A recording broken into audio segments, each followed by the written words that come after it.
O acidente vascular cerebral é a principal causa de morte em Portugal. Em todo o mundo, estima-se que 1 em cada 6 pessoas terá um AVC. A cada segundo, uma sofre esta enfermidade e a cada 6 segundos, esta doença é responsável pela morte de alguém. Como já disse, em Portugal é a principal causa de morte, sobretudo na população com menos de 65 anos. Este é o tema que trago à conversa. Se um jornalista deve ser frio e imparcial, hoje permite-me ser parcial e fazer parte da notícia e da entrevista, porque eu sou uma das que me safei no espectro dos 6 segundos. Qualquer que seja o caso, sejam intensos ou transitórios, os sintomas, procurar atendimento médico hospitalar imediato é fundamental para o resultado do tratamento de derrames cerebrais. E dentro de todo o meu azar, o facto de ter percebido logo o que me estava a acontecer ter-me salvo a vida. Hoje, esta conversa aborda a questão porque há vida depois do AVC. E é nesse sentido que tenho já comigo Ana Rafaela, cardiopneumologista e docente do Instituto Politécnico de Castelo Branco, que nos falará na generalidade sobre esta questão. Seja bem-vinda, Ana, e obrigada por ter acedido a este programa, inclusive por me terem lançado o desafio para o realizar. Neste momento, existe já em Castelo Branco um GAM. Quero começar por me explicar o que é isto do GAM, uma vez que Castelo Branco seria das poucas localidades que não teria um, não é verdade? É verdade. Então, o nosso GAM, que é o Grupo de Ajuda Mútua aos Sobreviventes de AVC, consiste apenas numa reunião, cerca de 1 hora, em que nós vamos esclarecer, vamos capacitar todos os sobreviventes com mais informação, isto no sentido de os apoiar, de os ajudar, porque sabemos perfeitamente que há pessoas que têm às vezes dificuldade em pedir ajuda, às vezes têm dificuldade em falar sobre o assunto, e nós tentamos ali criar um ambiente familiar quase, e discutir, partilhar ideias, partilhar experiências e ajudar-nos mutuamente. Ou seja, tentamos nós ajudar quem já sofreu um AVC e também essas pessoas tentam-nos ajudar a nós, enquanto profissionais, a lidar cada vez melhor com elas mesmas. Como é que tem decorrido este processo de instalação, digamos assim, deste grupo de apoio? Tem corrido bem. Começámos no dia 19 de abril, se a minha memória não me atraiçoa.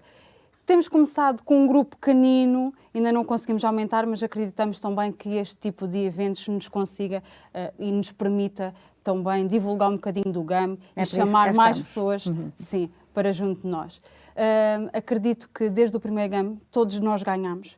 Todos os presentes ganharam e acho que a Cristina também pode confirmar isso, que esta partilha de ideias, de resto, ainda ontem decorreu um agosto. Exatamente, ainda ontem decorreu um agosto. Juntou bastante gente. Exatamente, que este mês o nosso GAM vai ser um bocadinho diferente, em vez de nos reunirmos na terceira terça-feira de cada mês, aquilo que nós optámos por fazer, fizemos um agosto, juntamente com a associação que nos abriu as portas e onde nós reunimos para o nosso GAM, e vamos também ter as jornadas no próximo fim de semana. Exatamente. E que convidamos toda a gente a estar presente. E depois desta introdução, quero dizer a quem nos acompanha para não sair daí, porque daqui a pouco vou ter comigo António Conceição, presidente da Portugal AVC. Também ele, um sobrevivente. Portanto, Rafaela, depois desta introdução, gostaria de começar por saber, para nos explicar o que é um AVC. Então, um AVC decorre de uma interrupção súbita no fluxo sanguíneo que chega ao cérebro. E nós sabemos que temos zonas do cérebro que estão responsáveis pela ativação e controle da fala, dos movimentos, da visão. E sempre que há uma falha nesse fluxo, há danos cerebrais. E esses danos cerebrais vão se manifestar nos sinais e sintomas que nós tanto conhecemos. E é importante nós atuarmos naquelas 4 horas e meias, de forma a evitar sequelas mais graves e permanentes. Temos 2 tipos de AVCs, não sei se já posso... Pode adiantar. Temos 2 tipos de AVCs, o isquémico, em que há um bloqueio à passagem do sangue na artéria, e também temos o AVC hemorrágico, que ocorre quando há uma ruptura da artéria. São os 2 graves. Posso desde já dizer. Pronto, exatamente. Na minha opinião, são os 2 graves. Isto porquê? Porque os 2 vão dar déficits significativos, e se nós não atuarmos o mais rápido possível, e é isso que acontece a muita gente, é que desvalorizam um bocadinho os sinais e sintomas. Dor de cabeça intensa e desvaloriza sempre. Exatamente, sim. Que as pessoas desvalorizam um bocadinho, acham que é apenas uma cefaleia, uma dor de cabeça, e acabam por não fazer nada, não chamar o 112 nem nada. E acabamos por ter aqui déficits e sequelas muito graves associadas a essas situações. Antes de continuarmos nesta questão dos sintomas, quais são os principais fatores de risco para o derrame cerebral? Ora, temos aqui também dois tipos de fatores de risco. Temos aqueles que efetivamente não conseguimos modificar de maneira alguma, e eu falo aqui da raça, da idade, da hereditariedade, e temos aqueles que efetivamente conseguimos modificar, como por exemplo a hipercolesterolemia, a hipertensão, a diabetes, a obesidade, o sedentarismo, ou seja, é quase todos os fatores de risco que são inerentes a muitas outras patologias e que nós devíamos de evitar ao máximo, e nem sempre temos esse cuidado de fazer uma prevenção primária. E quais são os sintomas a que devemos estar atentos para perceber quando está a acontecer e depois a primeira atitude que devemos tomar? Ok, então é assim, há um conjunto de sinais e de sintomas a que nós devemos estar atentos, nomeadamente uma dor de cabeça súbita e forte, exatamente, falta de força no braço, o desvio da comissura labial, uma fala um pouco mais arrastada, ou a pessoa nem sequer consegue pronunciar muito bem as palavras. Da comissura labial, explico de uma forma mais simples. Portanto, ficar com a boca de lado, é o chamado, exatamente, sim. E, portanto, temos estes sinais, mas podemos ter outros tipos de sinais que a pessoa não está tão alerta. E aquilo que eu digo sempre é, se nós decorarmos, digamos que a regra dos 3 Fs, a fala, a força e a face, nós conseguimos facilmente identificar um AVC, e assim que tivermos um destes, pelo menos um, vamos ligar de imediato o 112 e explicar efetivamente aquilo que estamos a sentir e aquilo que estamos a demonstrar, porque pode não ser a pessoa a ligar ao 112, pode ser outra pessoa que esteja connosco. E, portanto, isso é o essencial, é ligar de imediato. De imediato. E depois é reencaminhada de imediato para a linha ABC. Exatamente. A linha verde ABC. Exatamente, assim? Sim. Temos a via verde ABC, que nos permite o quê? A identificação imediata destes sinais e sintomas e reencaminhamento para o centro que nos dê resposta a este tipo de patologia. Pronto, falou há pouco já nos 2 tipos de AVC, os isquémicos e os hemorrágicos. Algum deles é mais grave que o outro? Ou seja, a acontecer, qual será o melhor, se é que posso falar assim?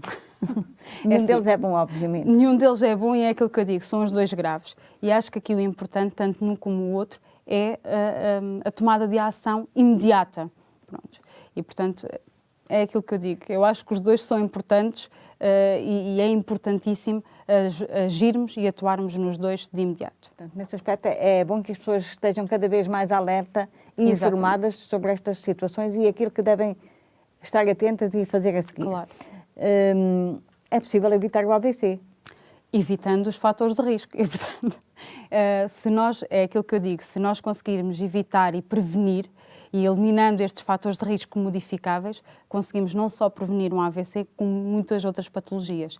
E, portanto, o melhor será realmente prevenir do que depois termos as sequelas e termos que lidar com elas.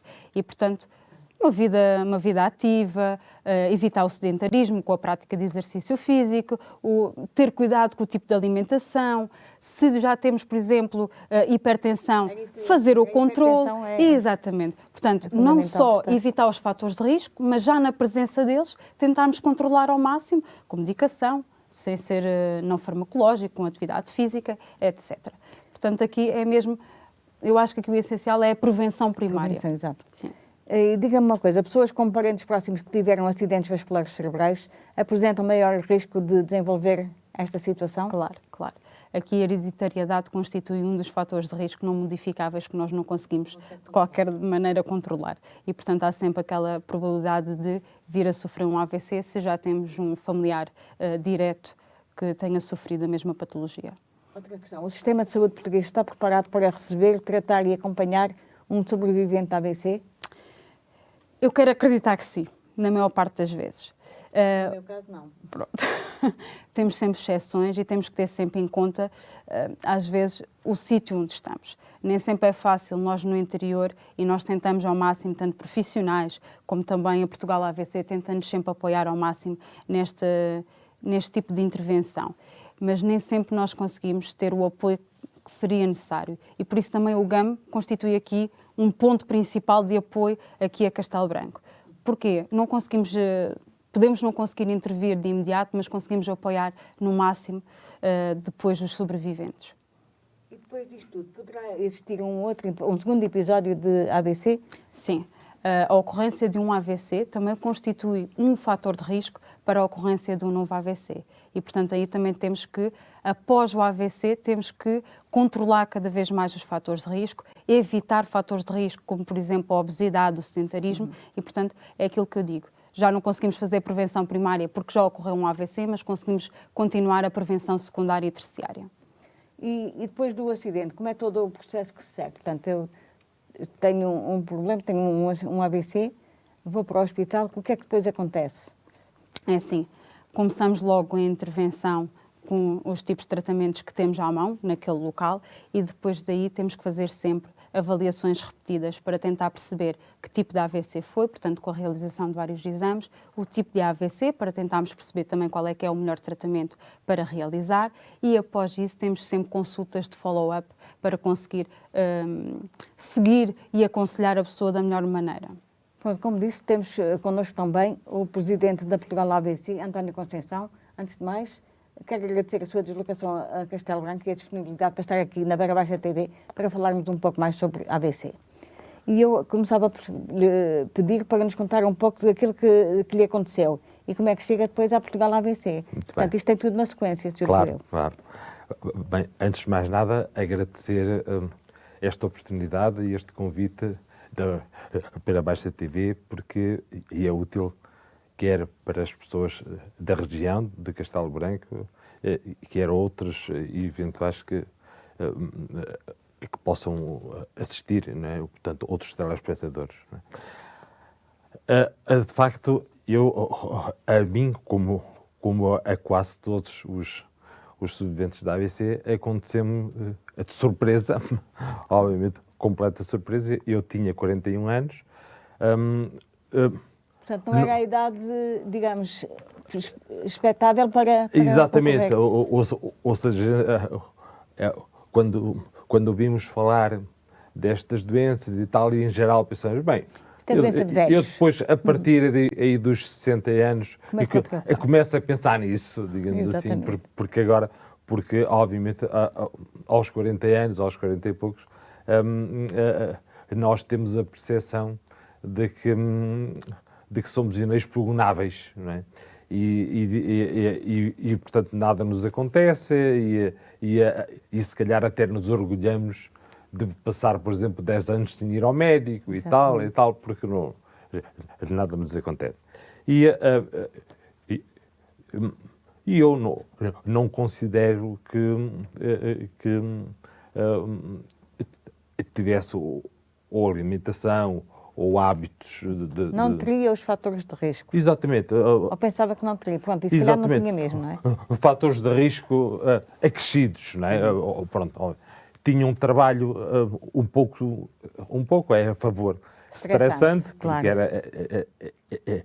era gerente bancário, etc. Mas, imprevistamente, aconteceu-me.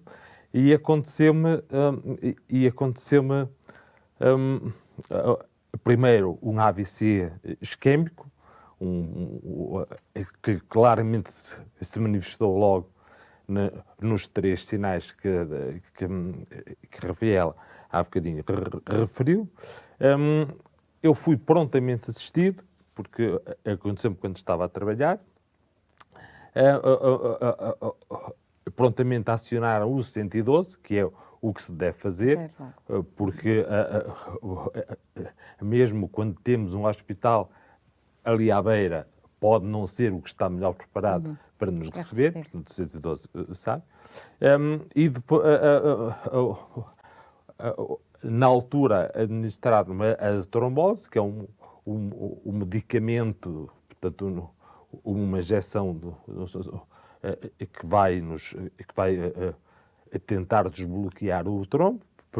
Parecia que tinha resultado, mas naquela mesma noite tive um AVC tive um AVC hemorrágico, que foi o fim da picada, como se escusa a dizer, não é? Portanto, e em que as limitações com que fiquei em termos imediatos foram muito piores e com um prognóstico muito, muito pior do que, felizmente, hoje é a realidade. Pronto, obviamente depois houve um longo trabalho de reabilitação, que obviamente ainda continua, embora agora é uma reabilitação que é também uma reabilitação de manutenção, etc. Como é que surgiu a Portugal ABC? Exato. A Portugal ABC, isto já o ABC tinha ocorrido há uns 7 ou 8 anos, não é? E a médica neurologista que acompanhava a situação, então, às tantas desafiou-me a ir a Espanha, a Barcelona, a uma reunião da SAFE, que é o Stroke Alliance for Europe, que é uma organização que congrega organizações, associações de sobreviventes, ou cuidam de sobreviventes de toda a Europa, e porque Portugal não tinha representação, pronto. E aquilo, obviamente, meteu em mim o bichinho, digamos assim. Portanto, mas antes que prossiga, não sentiu que o doente ABC era esquecido pelo sistema? Claro que sim, claro que sim, claro que sim. E chegamos depois ao contacto com uma série de outros sobreviventes da ABC. Fizemos primeiro uma reunião preparatória, etc. E depois,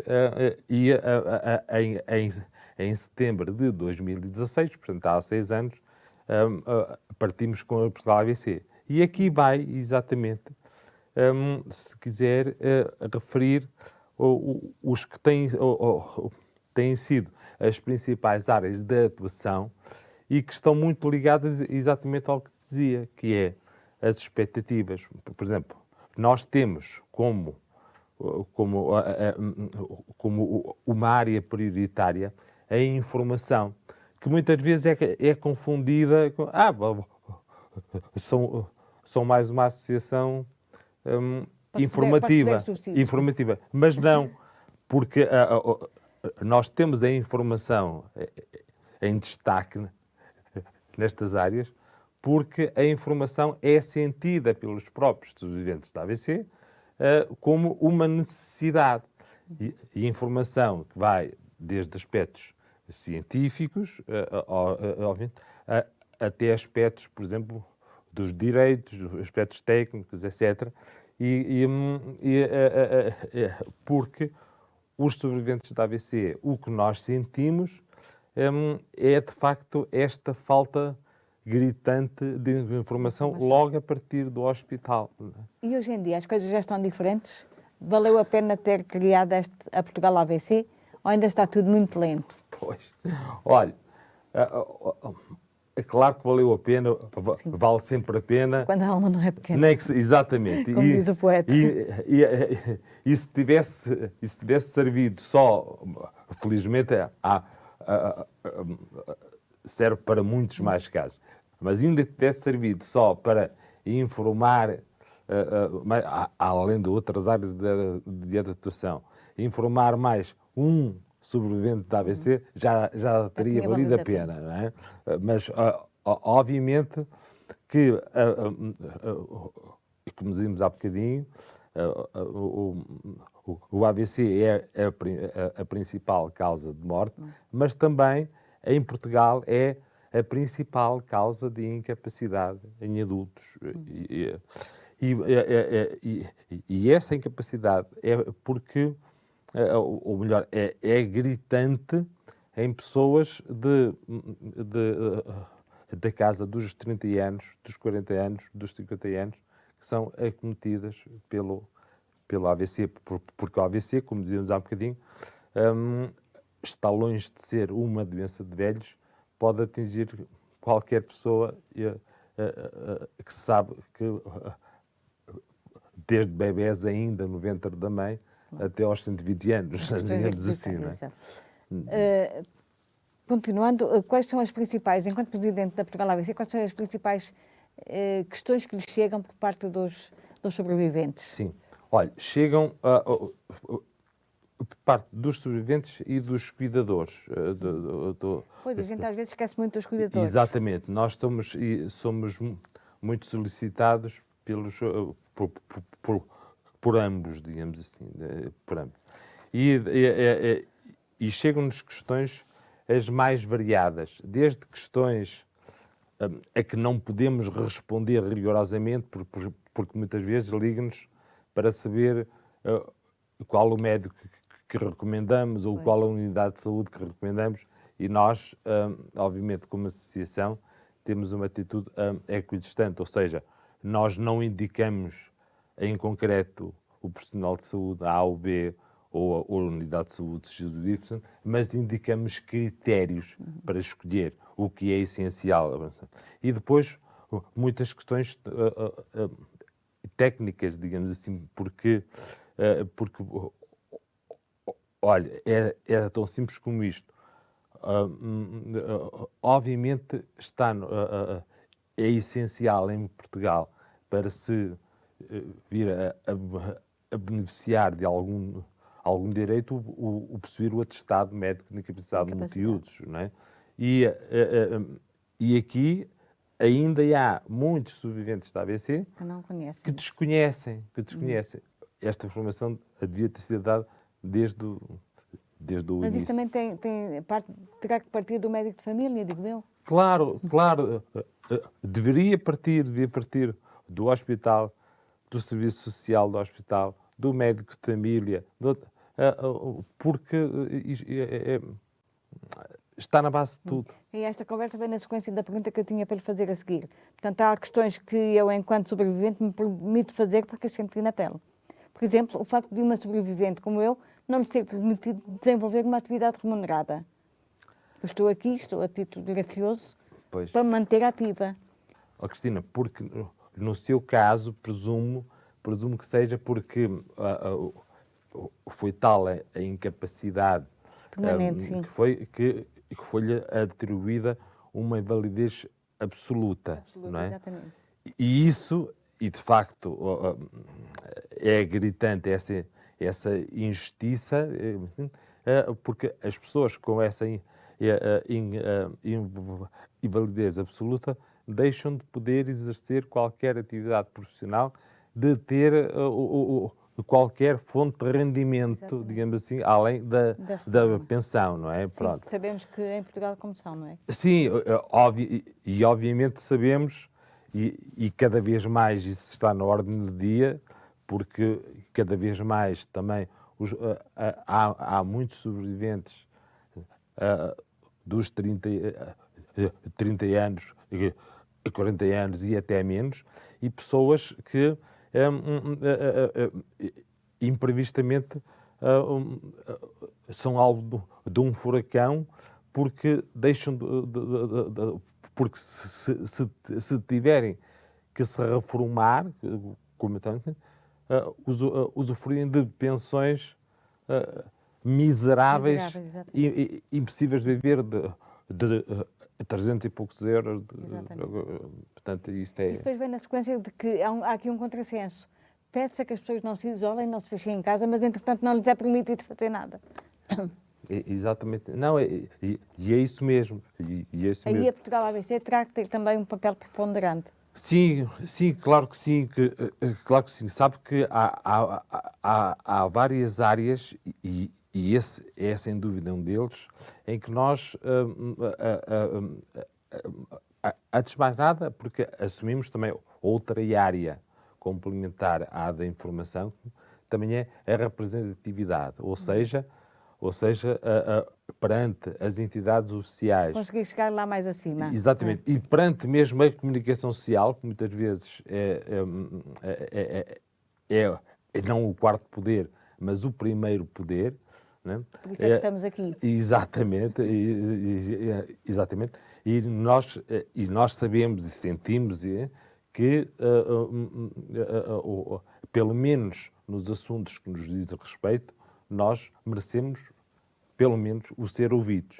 E agora, logicamente que há lutas que nós e outras associações travam, que sentimos que é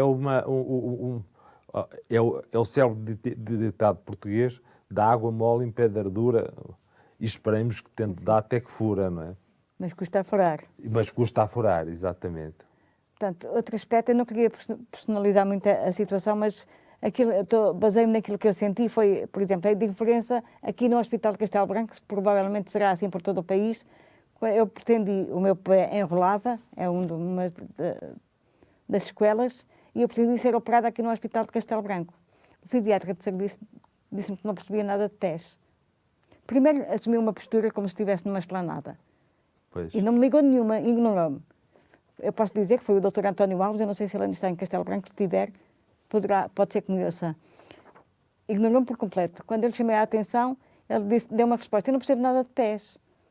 Eu disse: o senhor não é fisiatra? Se não percebe o senhor, tem que mandar para alguém que perceba. Exatamente, exatamente. Porque é isto que muita gente não faz, não consegue enfrentar o sistema. E eu felizmente consegui, mas sei de muita gente que não consegue desarrascar-se, entre aspas, perante estas situações. E depois é o senhor doutor que fala, não é? Exatamente. A Cristina tocou em alguns pontos chaves, porque, antes de mais nada, e como preâmbulo, eu diria que, infelizmente, médicos, tal como pessoas de outras profissões, há de todas as cores, digamos assim, e todas as competências.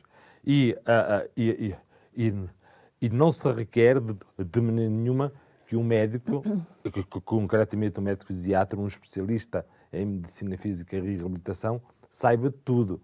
Mas sim que ele, perante determinada situação, sentindo a sua incompetência, encaminha para outra pessoa. E porque, quando estamos a falar disto, eu, ou a Cristina, ou outras pessoas, até estão habituadas, digamos assim, a furar, Exatamente. a insistir, e têm um nível cultural, antes de mais nada, que lhe permite, de facto, não aceitar Sim, mas ainda essa assim resposta. tive que esperar 6 meses para fazer, porque eu sabia que ele não me ia chamar para ser operada. Tive que esperar 6 meses para resgatar um cheque cirúrgico. Pois, não, e a Cristina imagina agora que a maioria das pessoas... Pois não sabe, desconhece isto. O médico disse assim, pronto, e ficamos assim. Não é? Pronto, eu deixava-lhe agora o canal aberto para, se tiver alguma mensagem a deixar aos sobreviventes, a toda a gente que nos ouve, porque isto não é só uma questão de um nicho, é toda a gente que poderá estar sujeita a isto.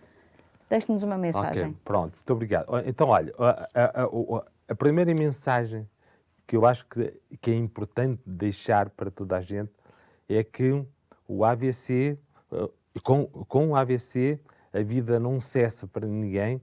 Temos aqui 2 exemplos. Exatamente. Quando muito, adequa-se. Temos, se calhar, ou sem se calhar, que chegar à conclusão que há aspectos da minha vida que são hoje diferentes, mas claro, a vida continua. Depois, em segundo lugar, não é solução de maneira nenhuma para nenhum dos problemas o isolar-se, o fechar-se em casa, porque o nosso, antes de mais nada, o nosso psicológico acaba por comandar a própria reabilitação e a própria postura na vida. E, portanto, se eu me fecho em casa,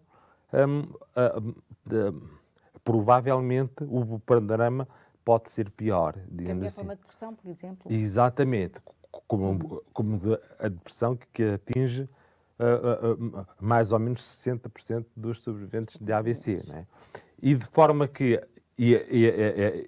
exatamente, nós temos uma outra forma de ajudar as pessoas, de ser uma espécie de uma terapia complementar, que são exatamente os grupos de ajuda mútua de sobreviventes de AVC, os GAMs, como carinhosamente dizemos, e em Castelo Branco é uma excelente oportunidade a que se pode participar, porque os GAMs são sempre livres, obviamente gratuitos e sem compromisso algum, e pode ser um mês, e depois o mês resolveram ir, e no mês seguinte voltar, e portanto desfrutem, beneficiem muito desta oportunidade que é oferecida em Castelo Branco, até porque são também um espaço de convívio, e só para terminar,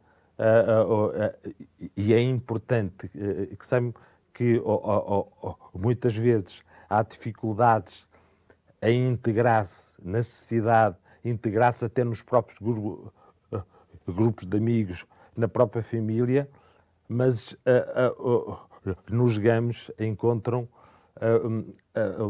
um espaço onde eu sei que do outro lado há alguém que passou por uma experiência semelhante e, portanto... sentimos-nos mais confortáveis. Exatamente, sentimos-nos mais confortáveis. Pronto, resta-me agradecer a presença do António Conceição. Foi mais um À Conversa. Falámos de ABC. Nós fizemos a nossa parte para o informar. Agora resta-lhe assim fazer o resto.